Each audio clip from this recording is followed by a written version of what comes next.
Namaskara and welcome to BIC Talks, a podcast brought to you by Bangalore International Centre, where we present conversations that move, inform, and encourage discourse.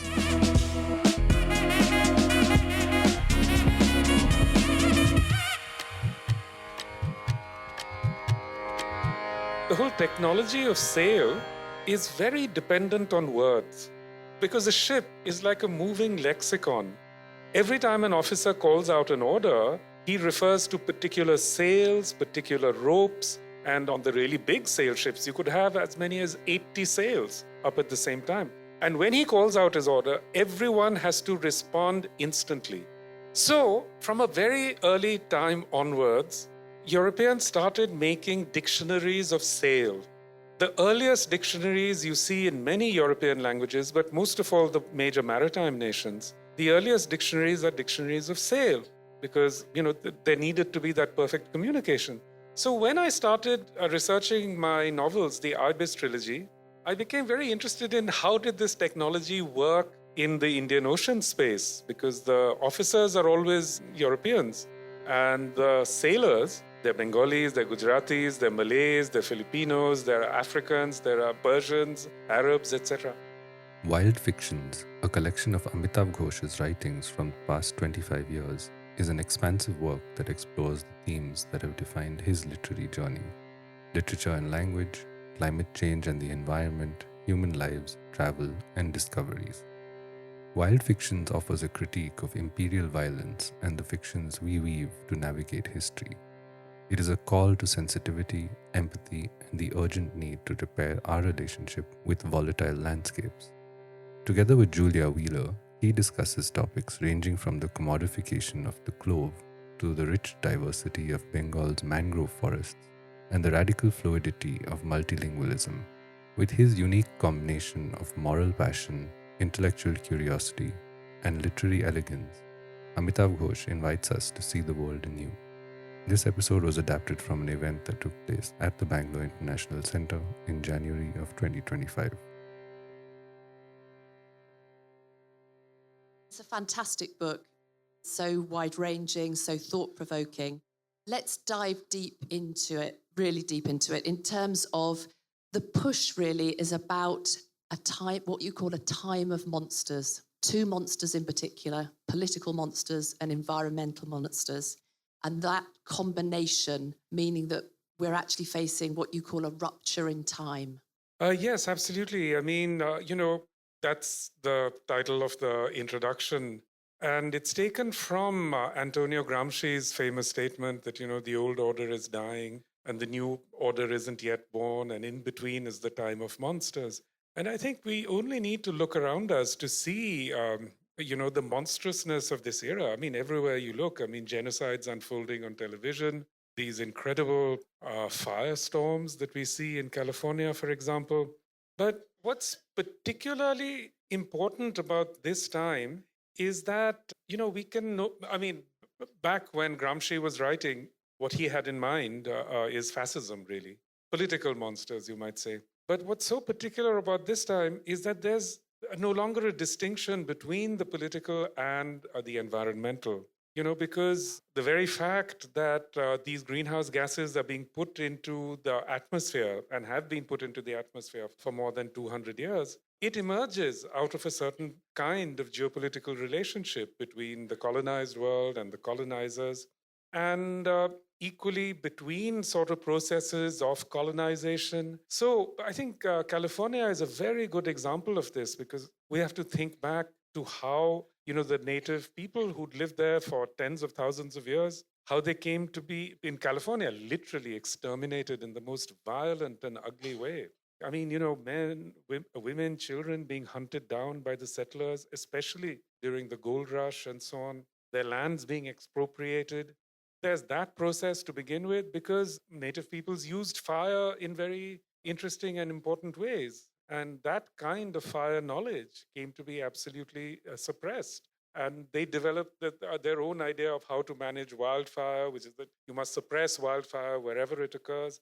So it was one system of knowledge, producing a kind of dominance over others. But over all of that, you see the sorts of political imperatives and financial incentives that arise out of a certain capitalist kind of modernity, because the realtors have this incredible incentive to cram more and more dwellings into small spaces. So Malibu has become incredibly dense, densely populated with houses. And this is a new thing that happens, because before we used to talk of them as wildfires, but they're not wildfires. They leap over into settled areas, and then they get new fuel from the houses that have been built there. And there was a big Californian politician who tried to regulate the real estate industry, but they bought off all the politicians and they defeated the bill, in the House. Similarly, there was another politician.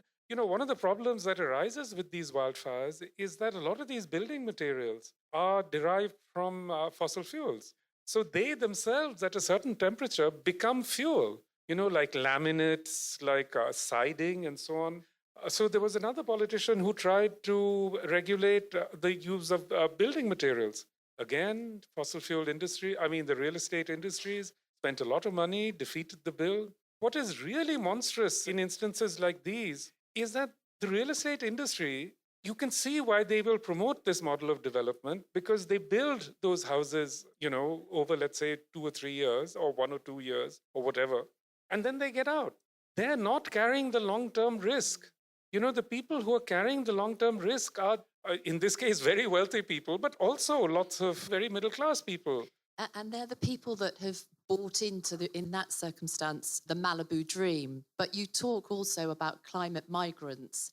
And then what you say is that actually to call it climate migrancy is actually very reductionist, because it's actually a lot more than that. And your research in Italy found that out. And part of that is about mimicry and status, and what I can see on social media, that looks great in Malibu or Italy or wherever it might be, but actually it's quite different in the reality for migrants. Yes, that's absolutely the case. I, not just me, but several others have become very, very skeptical of these terms like climate migration and so on, because this is a kind of reductionist thing. You just attach climate to various things and you seem to sort of put it in a certain space of discourse. But nobody moves for any single reason. I'm sure there are many, who've at various points of time in their lives moved here and there. And we know from our personal experience that it never happens just for one reason. You go because, there are push factors, pull factors, whatever. And certainly climate plays a part in that, it makes certain places difficult to inhabit. But there are just so many nuances in this that it's really, I think, misleading to speak of it purely as climate migration. So let me give you an example. Now, as you know, there are in large parts of southern and western India, the working class now comes almost entirely from eastern India. There are, I believe, schools in Bangalore where the main language is Bengali. And this is also true in in Goa, elsewhere.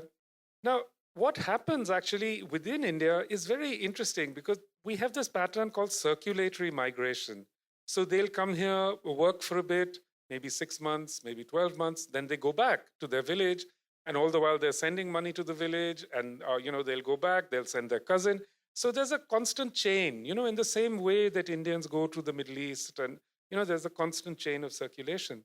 What happens with these migrants who are turning up in Italy or across Europe is that the way the legal system is structured, they find themselves trapped there.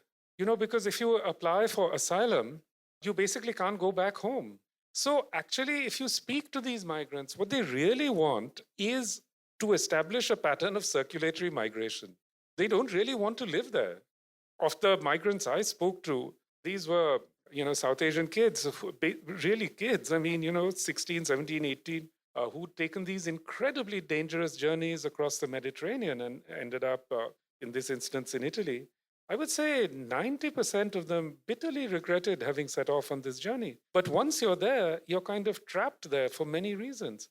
And you say in the book that there's the dichotomy between those kids who are, it's almost a rite of passage in some ways, And back home, they're heroes, but actually in order to get into the system and to be recognised by the system, they have to make themselves victims in the eyes of the state. Yes, it's a bizarre thing. I mean, after all, you look at the journeys these migrants make. They're crossing the Mediterranean in these rickety boats. They're going from Sudan into Libya. Sometimes they find themselves in these slave camps and then they escape. Their lives are just filled with, if you were to frame it differently, you would say filled with adventure. I mean, these are 17, 18-year-olds and, teenagers are drawn to a certain, especially male teenagers are drawn to a certain kind of adventure. Now, in Bangladesh, which is actually where a lot of the migration comes from, the migration started, migration is also drawn by networks. So going back to the 19th century, when a lot of Bengalis served as lascars on sail ships, many lascars, when they got to, let's say, Southampton or wherever, would actually decamp from the ships. And they set up entire communities. I mean, there are communities in southern Wales which go back, 150, 200 years. There's a wonderful book being written about the Bengali community in New York called Bengali Harlem. Goes back to the turn of the 19th century and how, they set up these and became very integrated into African-American culture, African-American music, and so on. So these networks establish, as it were, these lines of migration, So Bangladesh, Bengalis were the leaders, Bengalis and Sikhs from Punjab, because they also, through the army, created these patterns of migration into Canada and so on, and into California. So that establishes a pattern. And eventually, this has happened now in certain districts in Bangladesh, you won't see any male between the ages of 16 and 30. There's a kind of internalized pressure for them to leave. Because if they don't, then they feel that they're slackers, they're not, they see from their cousins and friends who send back money, how much it helps their families, and they feel this compulsion. This is also true in many parts of Africa. And, what's the paradox of it, of course, is that Bangladesh is a successful economy. They have now the highest per capita GDP in all of Southern Asia. They have many of the best indicators. So it's not like it's a war-torn state where people are fleeing because they can't survive there. That's not the case at all. So this is the interesting thing that, within the Western discourse, they think of migration as being driven by desperation alone. But in fact, migration is often driven by prosperity. I'm sure that was the case for many of us here. It was a relative prosperity that made it possible for us to make our journeys. Or you think of those Gujarati families, who were literally freezing to death on the Canadian borders with their children, and if you look into the histories of those families, they're middle-class families. They're perfectly well off. So something else is drawing them. Let's talk about the Lascars and the Lascari language, because it really struck me in the book that you enjoyed looking through the etymology of that language and how that was used on board ship, and actually how it allowed what you call, I think, the first global workspace, which is a phrase that we've become used to in the modern era, but actually goes back to those ships in that time. Well, yeah, Lascars were pioneers in every sense. They were the first to adapt to an industrial work discipline because, on ship, you have this system of watches. So for 4 hours, you're on duty, and for 4 hours, then you're off, and you switch with the other watch. And it's a very strict and difficult thing to adapt to, if you're not used to, as it were, clock-bound rhythms of time. So they enter the industrial process very, very early, from the 17th century onwards. And they live in very close proximity to Europeans and to others. And as I said, many of them run off and, So the interesting part of it is that, a sail ship, the whole technology of sail, is very dependent on words because a ship is like a moving lexicon. Every time an officer calls out an order, he refers to particular sails, particular ropes, and on the really big sail ships, you could have as many as 80 sails up at the same time. And when he calls out his order, everyone has to respond instantly. Otherwise the ship can just flip over. So from a very early time onwards, Europeans started making dictionaries of sail. The earliest dictionaries you see in many European languages, but most of all the major maritime nations, the earliest dictionaries are dictionaries of sail because, there needed to be that perfect communication. So when I started researching my novels, the Ibis trilogy, I became very interested in how did this technology work in the Indian Ocean space, because the officers are always Europeans and the sailors are from the Indian Ocean region. They're Bengalis, they're Gujaratis, they're Malays, they're Filipinos, there are Africans, there are Persians, Arabs, etc. So I thought to myself, how do they communicate? There must have been a language. And if there was a language, then there had to have been dictionaries. And it so happened that I was doing a teaching stint at Harvard at the time. And through their system, I actually managed to track down a dictionary of the Lascari language written in 1812 by one Lieutenant Thomas Roebuck. And it was incredibly interesting because, it was full of these expressions like, I will kick you now, that kind of thing. Like a lot of those colonial dictionaries are. But I became completely fascinated by it, and it really entered my trilogy. We're here to talk about your nonfiction, but we can't let you go without talking a little bit about fiction. So for the Ibis trilogy and other work, is it the research that sets you off in a direction? Is it an idea? Is it an image? Where does the fiction start for you? The fiction always starts with characters, and that was certainly the case with the trilogy as well. For me, for example, the research is fun. I enjoy doing the research. I know my way around libraries and archives, and, it's much, much easier than writing, it's doing the research. That's why you have to remind yourself that no one is going to read a novel for the research. No one is going to read a novel because it reveals a certain kind of history or whatever. So you have to remember always, even if you're writing a historical novel, what drives a novel in the end is plot, is character, is all those things. Ultimately, I think the most important aspect of a novel is character, So you have to try and, establish a balance, which is particularly difficult in the case of if you're writing historical fiction about Asia.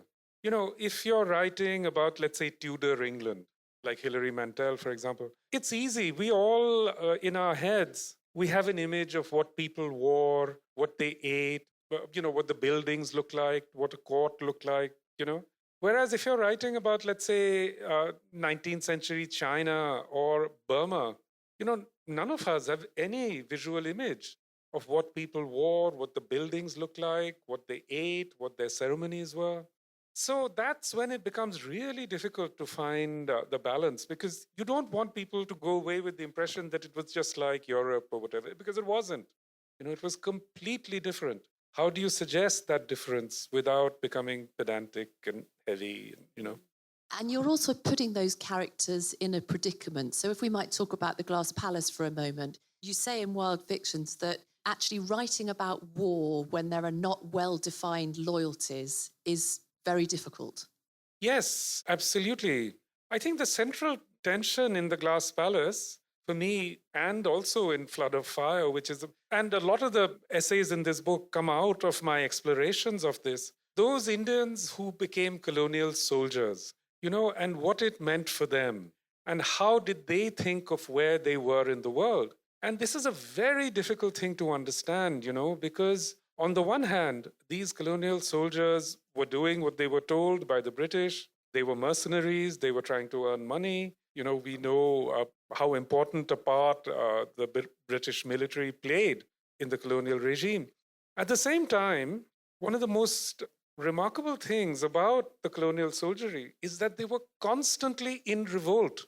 You have all these rebellions going through all the time. Throughout the 18th, 19th centuries, of course, they reach a peak in 1857 when they really turned against the British and tried to create their own independent world. But, it went on, minor revolts all along, almost every decade there's a... But, these revolts the British were very careful in how they managed the army, so that sepoys were never allowed to have their guns with them. Unlike British soldiers, the sepoys' guns had to be locked up at night. The sepoys weren't allowed to shoot cannon. They were allowed to load the cannon, but the actual shooting was done by what they call topazes, that is a Portuguese descended, you might say Eurasians. So there was a very strict racial hierarchy in how you handled weapons. But the sepoys, of course, managed, they stormed the arsenals, they got hold of their weapons and did what they could. So, there's this incredible dualism. And I became very interested because my father fought in the British Indian Army in the Second World War. And he was in Burma, he was in North Africa, and he told lots of stories about it. I became very interested in what happened to the soldiers who joined the Indian National Army. And there's a misconception that the Indian National Army was founded by Subhas Chandra Bose, but it wasn't. It was actually founded by a Sikh officer called Mohan Singh. And the way that it happened is very strange because on the eve of the Second World War, essentially Malaya and Singapore were defended by about 250,000 Indian soldiers, The British thought that the Japanese attack would come from the south. So those of you who've been in Singapore will have seen that the British cannon from that era were pointing southwards, And all their defenses were geared for a southward attack. But what the Japanese did, as a military campaign, it was completely brilliant. They went up to the narrow end of the Malay Peninsula. They went through Thailand, which was sort of in alliance with them. So they went through Thailand and attacked from the north. And what they did is that they found these extraordinary ways of moving. So basically, they just swarmed down from the north on bicycles. So they came against these heavily prepared British positions, which were looking southwards. But they came in from the north. And they completely stormed, within a few weeks. Now, for the Indian soldiers who were in it, one of the reasons why they fought with the British was that the British always won. And now here suddenly... Not so much. not so much. So for them, on this particular battlefield called Jitra in northern Malaya, that was where the British suffered this epical defeat. And I was one of the last people, I think, to interview Colonel Harbaksh Singh Dhillon, who was one of the Red Fort 3. And it was so interesting to get his take on, what they went through at that moment, how they imagined themselves. And then when they suddenly realized that, look, all my life I've been an instrument of someone else's purposes. That's the most humiliating thing that any human being can ever reckon with. And so when they formed the Indian National Army, there was a kind of rage in them that never relented. So after they made the transition, they just fought the British till the bitter end. In Burma, most of all, they made their last stand on Mount Popa, which is where the Glass Palace basically ends. And You've also, within Wild Fictions, excavated two very special memoirs, really, Bengali memoirs, and really brought those out into the light. Tell us about those two and why they're important, because they get over something along the lines of the sort of silence in the archive that you intimated earlier. Yeah, absolutely. So,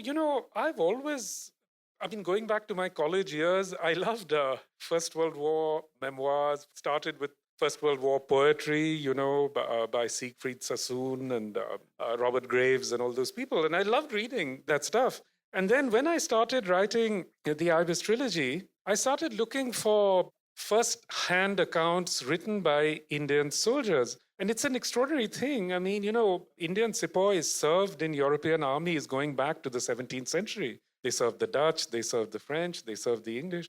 And altogether, over the next 3 centuries, millions of Indians served European masters in one way or the other. And many of these were, literate men, many of them were Brahmins, etc. And yet, there's only one apocryphal memoir written by an Indian soldier. It's called Sitaram Subedar, and there's a big dispute about whether it was actually written by an Englishman because the only version that exists is in English. Though a wonderful Awadhi writer has translated that version into Awadhi. Madhukar Upadhyay is his name. And it's a beautiful, I never thought I'd be able to read Awadhi, but when I started reading the Awadhi version, I loved it. Anyway, so Sitaram Subedar, that's the only thing that exists. So trying to imagine the life worlds of an Indian soldier is very difficult because it was nothing like European soldiers, for many Indian soldiers, it was actually almost a spiritual. For many Muslim soldiers, for many Hindu soldiers, there was a very powerful spiritual element in soldiering.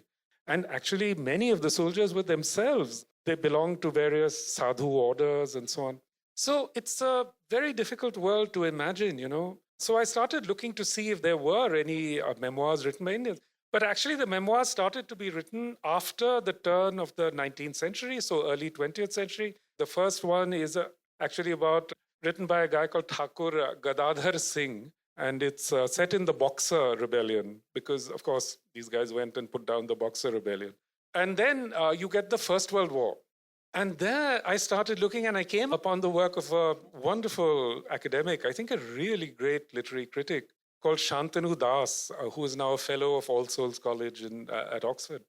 And through his writings, I came upon two memoirs written in Bangla. So, Bengalis weren't actually taken into the British Indian Army at this point because they had all these racial categorizations. But these two guys who wrote this, they were medical personnel. One was a doctor in the Indian Medical Service. The other was an ambulance guy. And so the doctor, he was an incredibly interesting, reflective man. He wrote long letters, which he sent back home to his mother. And his grandmother was a fairly well-known literary figure. Her name was Mukhoda Devi. And she was a Brahmo Samaji, like Rabindranath Tagore and so on.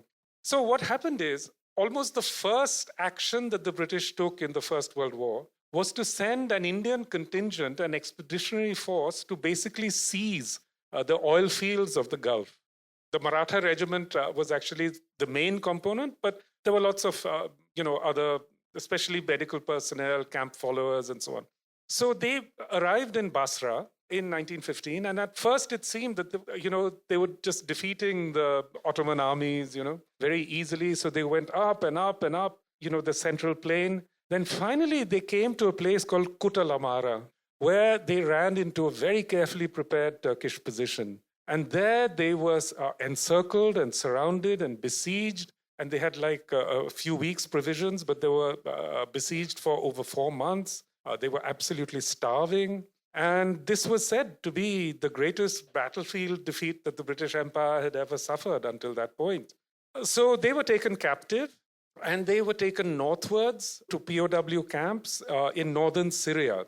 And both these writers were taken to these camps. And one of them, the doctor, was called Kullan Mukherjee.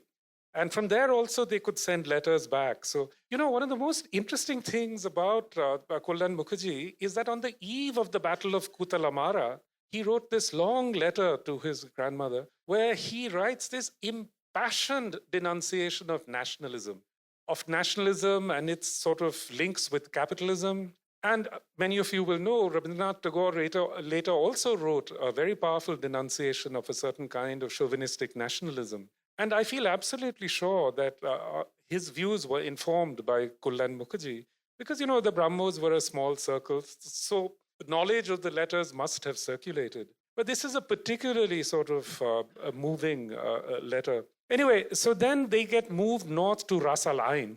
This is happening 1915, 1916. So this coincides with the peak of the Armenian genocide. And Kullan Mukherjee doesn't mention the Armenian genocide, but the other man, whose name is Shishir Shorbodikari, he, in his book, and the story of his book is amazing. He used to make notes on little scraps of paper, which he had to hide from the Turkish captors. So he would stuff them into his shoes.